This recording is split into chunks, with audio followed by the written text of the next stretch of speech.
పినపాక మండలంలో పలు దుకాణాల్లో తూనికల కొలతల శాఖ అధికారులు గురువారం తనిఖీలు చేపట్టారు. జిల్లాధికారి మనోహర్ ఆధ్వర్యంలో మధ్యాహ్నం 1 గంటకు కిరాణా దుకాణాలు, రైస్ డిపోలు, రైస్ మిల్లుల్లోని డిజిటల్ తూకాలు, బాట్లు పరిశీలించారు. అనంతరం ఆయన మాట్లాడుతూ తనిఖీలు నిరంతరం కొనసాగుతున్నాయని తెలిపారు.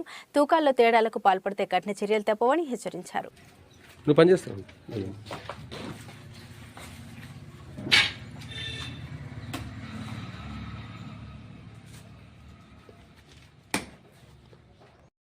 స్పెషల్ డ్రా పెట్టారు కదా సార్, కారణం ఏంటి?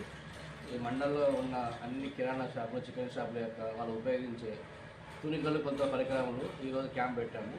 వాటికి అన్నిటికీ సర్వీస్ ముద్ర వేసి స్టాంపింగ్ లైసెన్స్ ఇస్తున్నాం షాపులు మండలి. టోటల్ ఎన్ని షాపులు ఉన్నాయని గుర్తించారు సార్ మీరు ఇక్కడ? మొత్తం మండలం మొత్తంలో కూడా 100 షాపులు ఉన్నాయి ఇక్కడ. అన్ని షాపులకి ముందు రోజు ఇచ్చాం అందరికీ. వాళ్ళందరికీ ఈరోజు క్యాంప్ పెట్టాము ఇక్కడ. కాబట్టి అందరూ వస్తున్నారు ఈరోజు. ఇవాళ రేపు 2 రోజులు క్యాంప్ ఉంటుంది ఇక్కడ. ఈరోజు రేపు 2 రోజులు క్యాంప్ ఉంటుంది. అంటే ఇప్పుడు సపోజ్ తీసుకోకుండా ఉన్న వాళ్ళకి చర్యలు తీసుకుంటారు. 2 రోజుల తర్వాత రాకుంటే వాళ్ళు మళ్ళీ నెక్స్ట్ ముందులో కూడా మళ్ళీ తర్వాత మళ్ళీ తిరిగి నేను గ్రామానికి వెళ్ళి ఎవరైతే వేయించుకోవాలో అందరికి మీద వాళ్ళకి మీద డేట్ అయిపోతే అపరాధ రూల్స్ వేసి మళ్ళీ స్టాంపింగ్ చేస్తాను. Thank you sir.